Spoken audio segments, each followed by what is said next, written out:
Let's move on to another really interesting story by our reporter. Multi-level malls, swanky offices, tall apartment complexes. Now we're coming back to Gurgaon. Its skyline is really getting dotted with all of this and more. So it's really not surprising that some of the biggest hotel chains, both domestic and international, are making a beeline for Gurgaon as well. The question we are asking, is the market big enough for so many players? And what happens to the water and power challenge? How will the hospitality majors tackle that?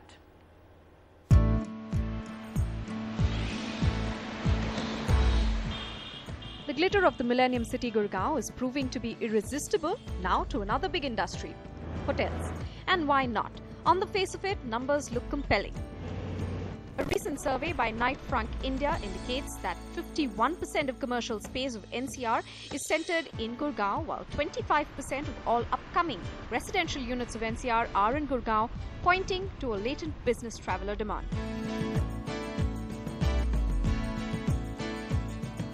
While big players like the Trident Oberoi, the Leela, Westin were early movers into this promising market, many new national and international hotels have jumped onto the bandwagon.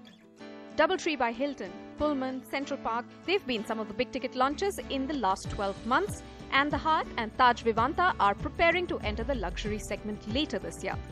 According to HVS, a leading hospitality service provider, the total room inventory for Gurgaon was approximately 1,850 in 2009-10, which increased to 2,500 in 2010-11. It reached a staggering 3,375 in 2011-12. That's a robust jump of 35% in supply in the last 2 consecutive years. In fact, another 4,000 rooms are expected to be added to the existing supply of Gurgaon by 2017. The question is, what makes the hoteliers so upbeat? Since the inception of this hotel, we have seen double-digit growth every month for the past 4 years. Business opportunities in Gurgaon, it's tremendous. Being close to the capital of the country, being very close to one of the busiest international airports, and also being on this Golden Triangle corridor for this part of the country makes it a very viable location for hotels to come up. The business heads might sound optimistic today, but numbers are already pointing to an oversupply situation.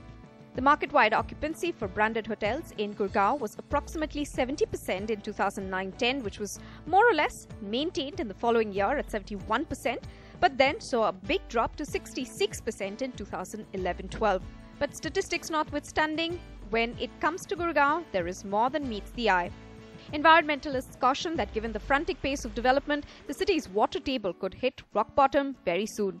And in a recent court order, the Punjab and Haryana High Court have restrained the Haryana Urban Development Authority, or the HUDA, from issuing new licenses for developers in Gurgaon unless they give an undertaking that groundwater would not be consumed during the construction work. The eco-friendly verdict only underlines the acute water crisis of Gurgaon, and is definitely going to slow down reckless construction and senseless expansion in a city where real estate development clearly outstrips the pace of infrastructural development. Yet, the question remains, how will this impact the prices of the hospitality sector?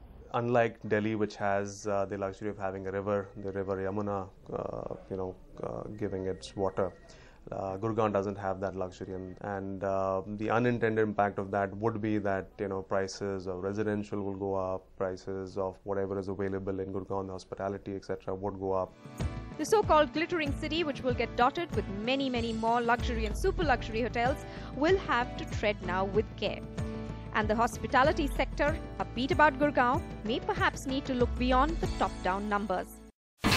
India's #1 news app just got even better.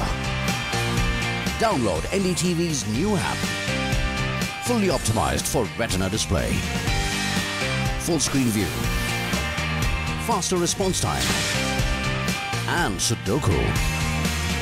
NDTV's new iPad app. Download now.